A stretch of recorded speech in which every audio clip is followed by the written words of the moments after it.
जन सहयोग जगाना है। सही जानकारी का उपयोग करें। आपदाओं के प्रभावों को कम किया जा सकता है। अनेकों बहुमूल्य जानें बचाई जा सकती हैं। क्या आप तैयार हैं इसके लिए?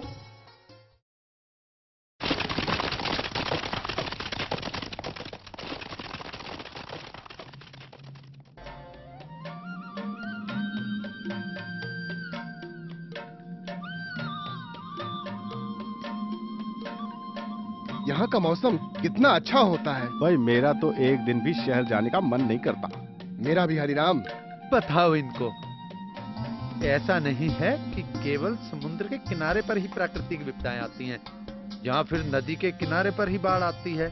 यहाँ पर भी सबसे बड़ी प्राकृतिक विपदाएं आती हैं। इन पहाड़ों में सबसे बड़ी प्राकृतिक विपदा है इन पत्थरों का गिरना, जिसे हम भूस्खलन या फिर जमीन का फिसलना भी कहते हैं। जी, ये तो समझ में आ गया कि हर जगह की अपनी अपनी प्राकृतिक आपदा हो, मगर इन पहाड़ों से पत्थरों का गिरना रोका कैसे जाए?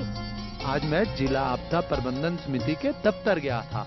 वहाँ से तुम्हारे लिए एक फिल्म लाया हूँ, जिसे देखकर भूस्खलन से होने वाली दुर्घटना से बचा जा सकता है।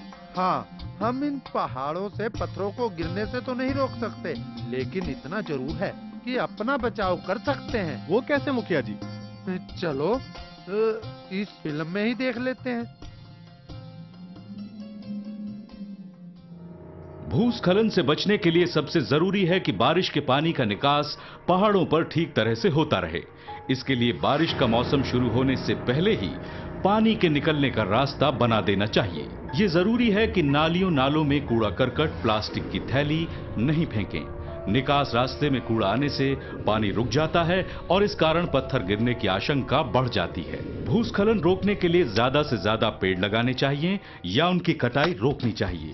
पेड़ पानी के साथ होने वाले मिट्टी के बहाव को रोकते हैं, जिससे भूस्खलन होने का खतरा कम हो जाता है।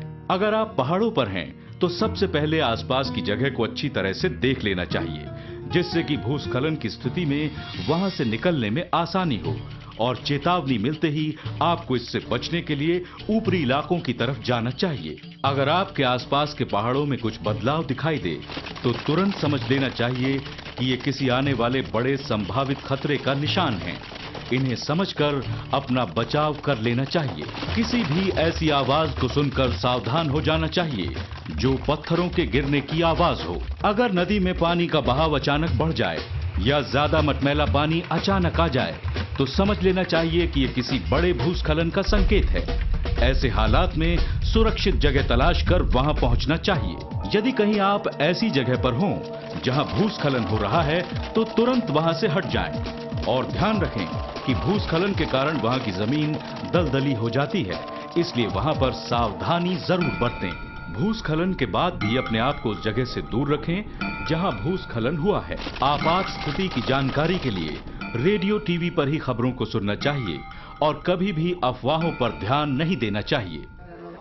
क्यों? अब तो सबको पता चल गया कि भूस्खलन से कैसे बचना चाहिए।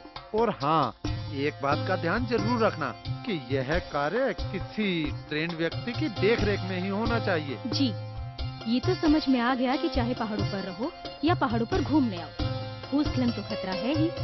इसके लिए हमें पहाड़ों पर कूड़ा कचरा नहीं फैलाना चाहिए और ज्यादा से ज्यादा पेड़ उगाने चाहिए।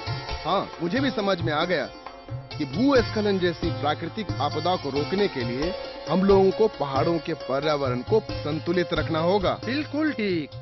क्यों, आप लोगों को भी समझ आया कि नहीं?